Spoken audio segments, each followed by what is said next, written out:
This is another day in the hood. Something always tells me that I shouldn't be over here. Sirens, look at that. A body in the street, somebody just got gunned down. It's a rap, bro. There's always reminders as to why I shouldn't be over here.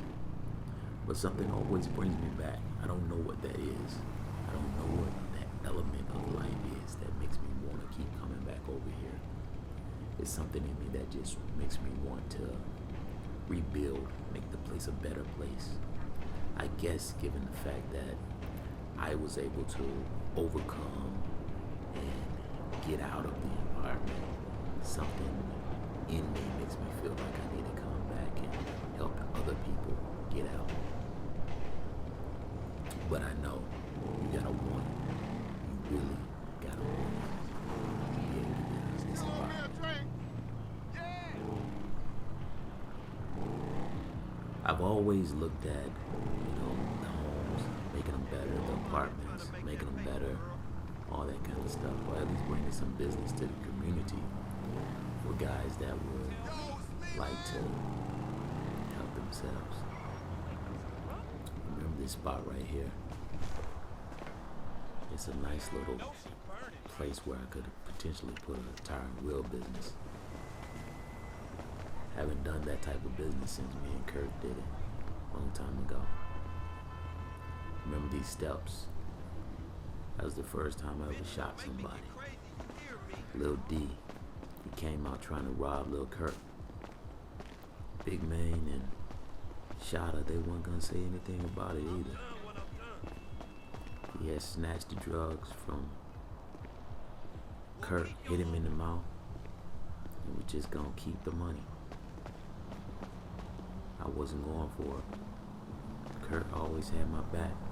I was gonna have his at that time. I shot Lil D in his knee. Took the money, gave it to Kurt. We peeled out. Everybody thought I was a real gangster thing, but I wasn't. I was just looking out for my friend. The reputation stayed with me forever. I really like these little spots right here. These tire businesses are really big, good with generating income in the community, It seems like it's just taken away, but the used tire business, it keeps people on the road. They can't afford to buy new sets of tires for $500. But me and Lil Kurt had our shop pump it. We were selling them for $20 and $25. That was keeping people able to go to work, feed their families, take care of themselves. Because most people didn't have an extra $500 laying around. They surely didn't have any credit cards to put it on. It's just one of those things about growing up in the hood. I think I like this spot, but I'm gonna have to think about it a little bit. I'm gonna go talk to some of my peeps, see what the market looking like as far as how is business going and everything, and maybe I'll invest in the neighborhood a little more. With my farm, I like that I'm able to help out people that really want to try to help themselves, mostly immigrants and stuff like that. And it's over there by the beach. It's a great environment and everything. It's just a really nice thing. I go talk to my folks over at Los Angeles Customs. That's what me and Lil Kurt used to do. We used to get the wheels, get the car painted. Sometimes we'll paint it myself. We put the wheels on, have it a really fly car, and then we sell it. After we ride it around, show it off for a little bit, of course.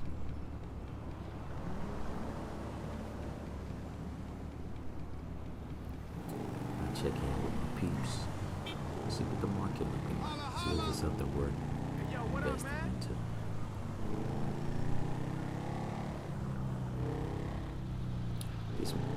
This is what my day looks like most of the time. my work is basically looking for a better way to help other people out, which is cool. Yes, I'd like to make a reservation for one, please.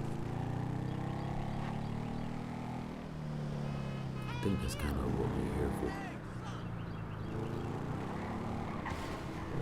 Turn on the little podcast that I like to listen to,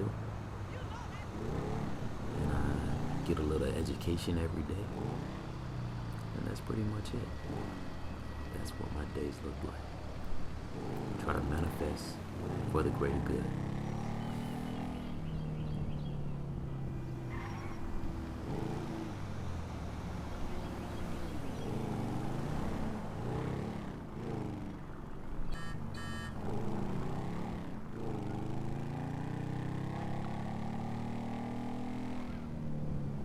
Have all these things, but you better have most of them.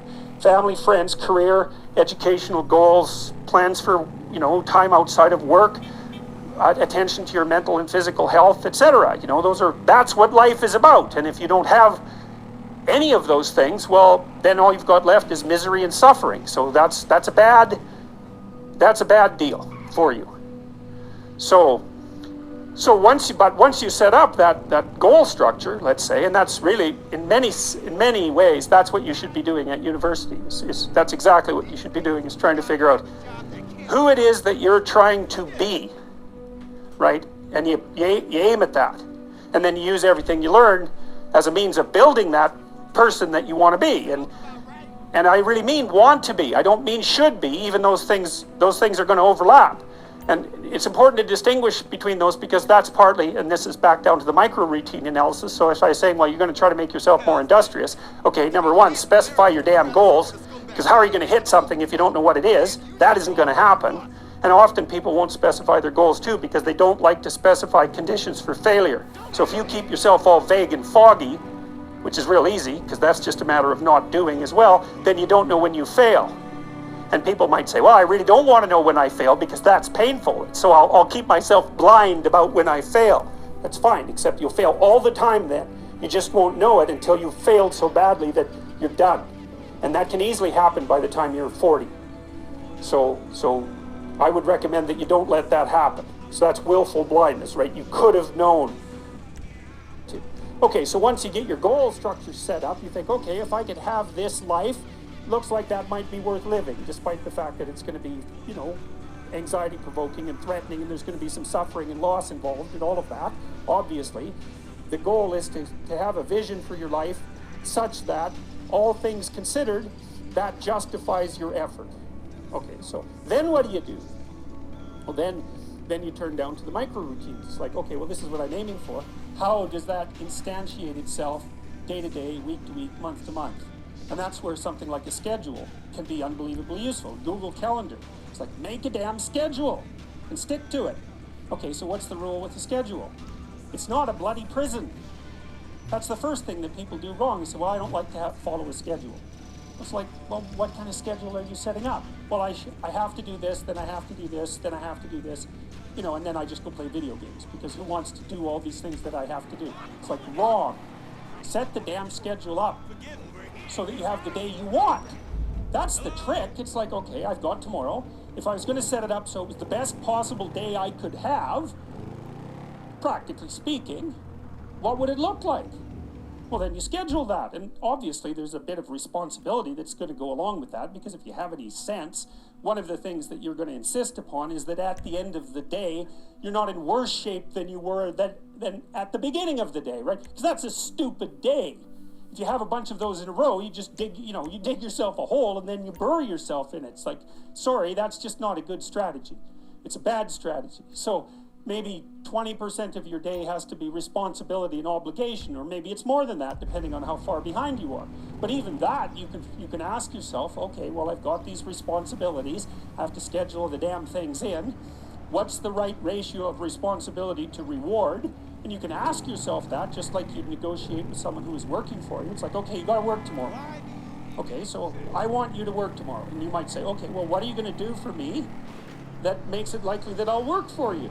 Well, you can ask yourself that, So maybe you do an hour of responsibility, and then you play a video game for 15 minutes. I don't know, whatever turns your crank, man. But, you know, you have to negotiate with yourself and not tyrannize yourself.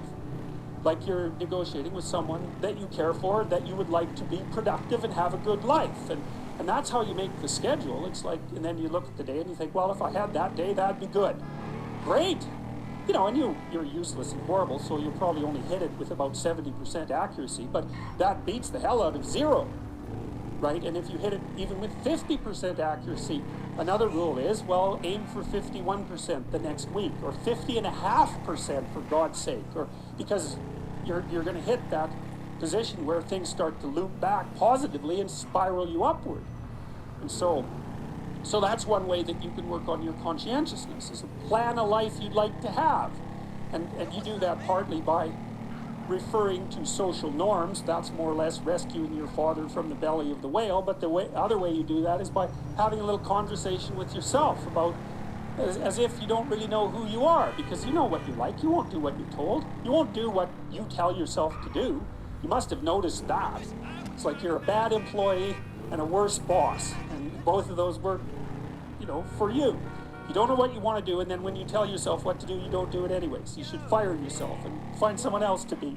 But you know, my point is that you have to understand that you're not your own servant, so to speak. You're someone that you have to negotiate with, and you're someone that you want to present the opportunity of having a good life to. And that's hard for people because they don't like themselves very much. So, you know, they're always like cracking the whip and then procrastinating, and cracking the whip and then procrastinating. And it's like, God, it's so boring and such a pathetic way of spending your time. And you know what that's like because you probably waste like 6 hours a day. And I think we did an economic calculation about that a while back, right? Your time's probably worth $50 an hour, something like that. I mean, you're not getting paid that now, but you're young, and so this is investment time, and what you do now is going to multiply its effects in the future. So let's say it's $50 an hour, which is perfectly reasonable. So if you waste 6 hours a day, and you are, then you're wasting about $2,000 a week, or about $100,000 a year. So like, go ahead, but that's what it's costing you every hour. And you need to know what your damn time is worth. So let's say it's not $50, it's 30, whatever. Maybe it's 100, it's somewhere in that range.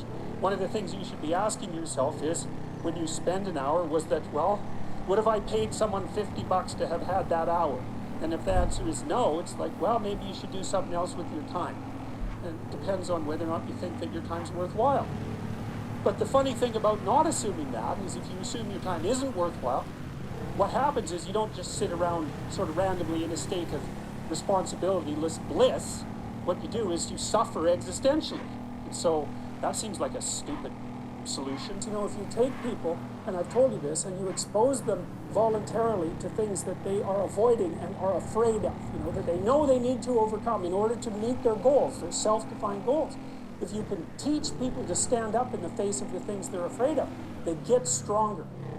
And you don't know what the upper limits to that are, because you might ask yourself, like, if for 10 years, if you didn't avoid doing what you knew you needed to do, by your own definitions, right, within the value structure that you've created, to the degree that you've done that, what would you be like? Well, you know, there are remarkable people who come into the world from time to time, and there are people who do find out over decades-long periods what they could be like if they were who they were, if they spoke their being forward. And they get stronger and stronger and stronger, and we don't know the limits to that. We do not know the limits to that.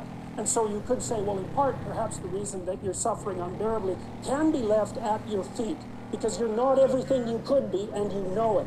And of course, that's a terrible thing to admit, and it's a terrible thing to consider, but there's real promise in it, right? Because it means that perhaps there's another way that you could look at the world, and another way that you could act in the world, so what it would reflect back to you would be much better than what it reflects back to you now. And then the second part of that is, well, imagine that many people did that, because we've done a lot as human beings. We've done a lot of remarkable things, and I've told you already, I think before, that today, for example, about 250,000 people will be lifted out of abject poverty, and about 300,000 people attached to the electrical power grid. We're lifting people out of poverty collectively at a faster rate that's ever occurred in the history of humankind by a huge margin. And that's been going on unbelievably quickly since the year 2000. The UN had planned to have poverty between 2000 and 2015, and it was accomplished by 2013. So there's inequality developing in many places, and you hear lots of political agitation about that. But overall, the tide is lifting everyone up, and that's a great thing. And we have no idea how fast we can multiply that if people got their act together and really aimed at it.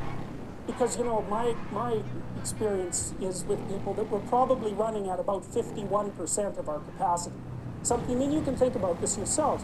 I often ask undergraduates how many hours a day you waste or how many hours a week you waste. And the classic answer is something like 4 to 6 hours a day. You know, inefficient studying, watching things on YouTube that not only do you not want to watch, that you don't even care about, that make you feel horrible about watching after you're done. That's probably 4 hours right there. You know, you think, well, that's 25 hours a week, it's 100 hours a month, that's 2.5 full work weeks, it's half a year of work weeks per year.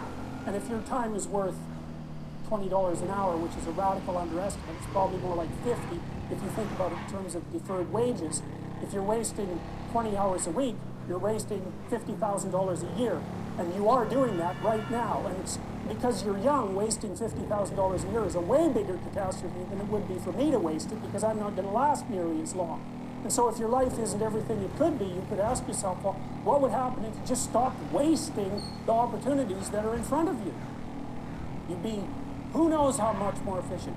10 times more efficient, 20 times more efficient. That's the Pareto distribution. You have no idea how efficient people get.